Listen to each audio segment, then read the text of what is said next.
Hey, I just thought I'd put up another quick video on my Mateba. My last video I did a full-length review, and there were a few people saying I should show how the actual semi-auto action on it works. So I thought that was a good idea.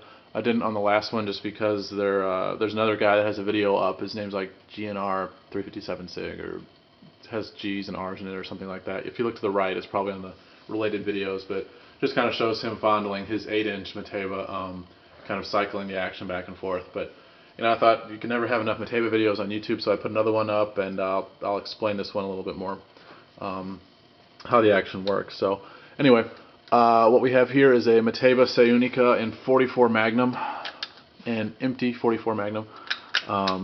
This gun is unique for several reasons. It's got the 6 o'clock bore position, but it's really what it's most famous for is being an auto revolver. It's semi-automatic. This whole thing up here is actually a slide.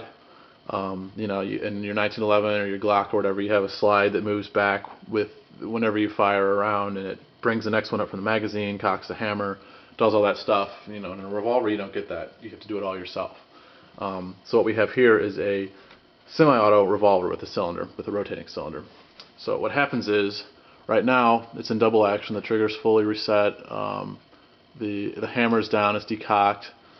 It's just like a regular revolver, or just regular double action semi-auto too. But what happens is when you fire around, the barrel and the slide and all this moves backwards. And this is kind of hard to do from this angle because it is a 44 Magnum spring, so it's pretty stiff. But if you notice, watch the cylinder. Cylinder rotates, advances the next round, and remember the next round is going to be down here because the barrel's underneath. Hammer's back. You'll see the trigger's been pulled back. It's in single action mode right now. So you have a light trigger pull. I'll decock it. Do it again. Watch the hammer goes back. The slide really only moves back probably, I don't even know, 3/4 of an inch maybe. It rides on this slide right here. That's why this tang is so big, because if your hand was up here, you'd be getting slide bite actually from a revolver. So let me put that back. So yeah, the slide moves back, cocks the hammer, does everything a semi-auto does. It's just that instead of a magazine being fed from a magazine, you have a rotating cylinder, and you can see that cylinder rotating whenever the slide moves forward.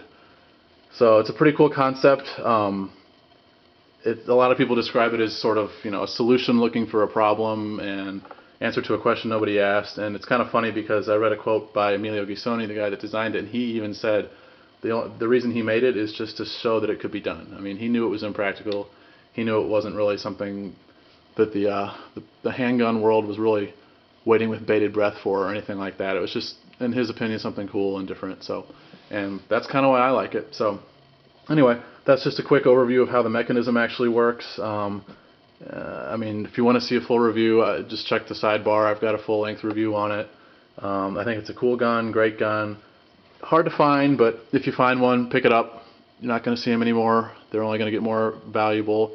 One other quick thing a guy pointed out, in the last video I was dry firing it, which I know you shouldn't do. I got this one like new in box, and it even had a little warning label saying don't dry fire it. So if you do find one, try not to do it unless you have snap caps or live rounds in there, because if you break something in here, you're pretty much up a creek.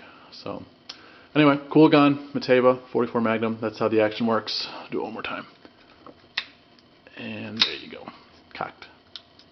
So thanks for watching.